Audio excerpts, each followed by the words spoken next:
Salut les amis et bienvenue dans cette vidéo formation. Et la plupart des gens qui utilisent la version True ici de WAMP Server racontent des problèmes après l'installation de ce dernier. Les programmes ne se lancent pas, il y a certains fichiers du système qui manquent. Et si vous voulez éviter des problèmes, il faut impérativement regarder la totalité de ce message vidéo formation pour résoudre ces problèmes de lancement de WAMP Server. Et avant de procéder à l'installation de WAMP Server, vous devez vous rassurer que certains éléments sont installés sur votre système. Sinon, WAMP Server ne pourra pas fonctionner.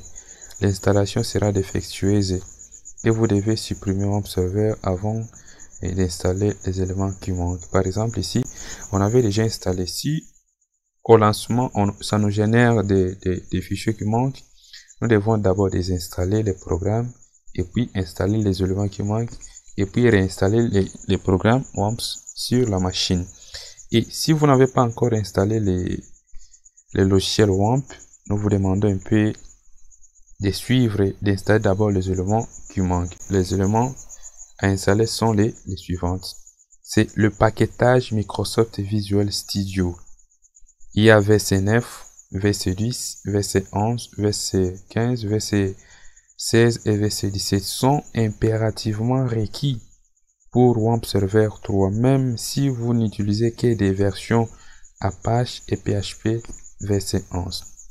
Et au-dessus de la description de cette vidéo formation, sous la rubrique paquetage VC, vous trouverez les liens qu'on avait déjà mis de téléchargement de paquetage ou soit veuillez contacter l'équipe InfoMap Service au numéro WhatsApp suivant pour l'envoi des programmes.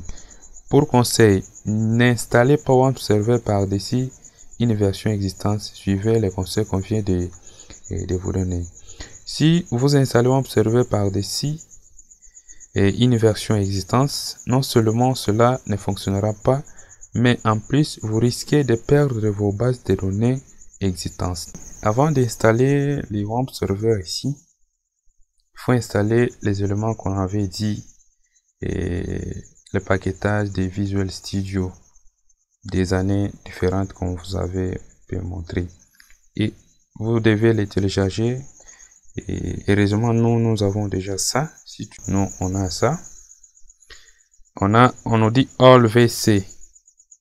Cela dit, on a enlevé CD X86 et X64. Cela dit des 32 bits et des 64. On a tout ça. Si tu veux ça, tu nous contactes. Et ça se trouve ici, sur le dossier ici.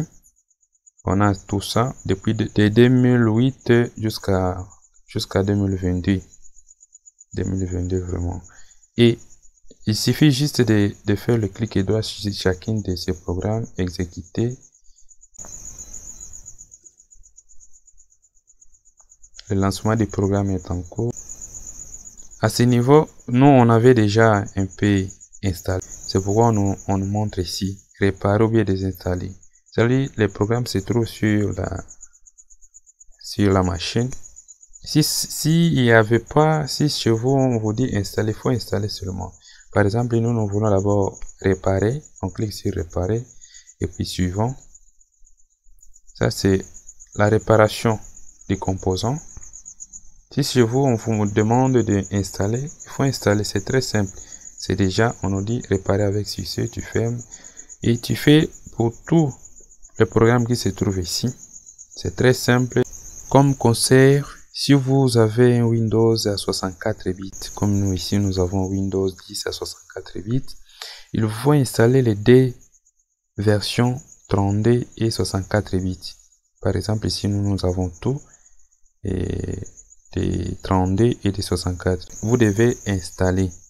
Et après avoir installé tous les éléments qui manquaient sur votre système, l'étape suivante, nous allons vous montrer comment on vérifie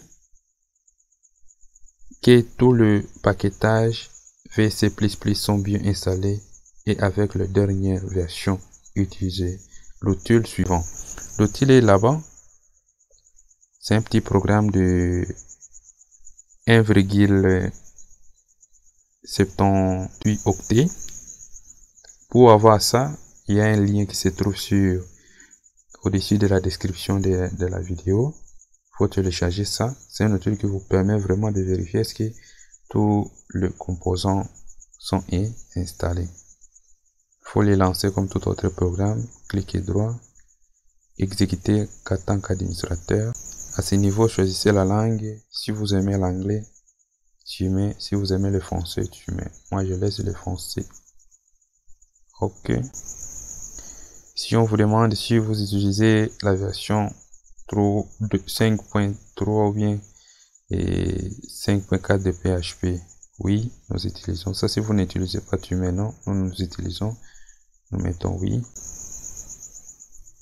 Ici, à ce niveau, on nous dit de valider la vérification. Voilà. Ici, on nous dit tout le paquetage VC++ nécessaire à WAMP Server sont installés. Si WAMP Server raconte un peu des problèmes, si on vous dit que certains éléments manquent, il faut télécharger ça. Il faut cliquer seulement sur OK et c'est fini. Là, vous êtes prêt maintenant à installer WAMP Server sur votre machine sans aucun problème. Ça va se lancer comme tout autre programme.